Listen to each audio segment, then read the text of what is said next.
click the subscribe button and also press the bell icon to get the notification of every video I upload.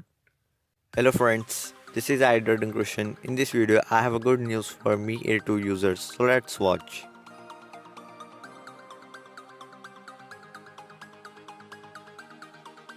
So friends, the Mi Air 2 is now receiving stable Android Pie update. And company has confirmed that this phone will receive the Android Pie update across region while the beta program for that phone began in October. Also, some of the European users had reported in mid-November that the Android Pie update had rolled out for the phone. With the company's confirmation post, user will now be able to access gesture-based navigation, app slices, adaptive battery, as well as the digital well-being app that tracks the phone daily activity. The change log is being rolled out in phases and expected over the air. User can check for the update manually by going through settings, then system update, then check for update. Also, the November security patch is included.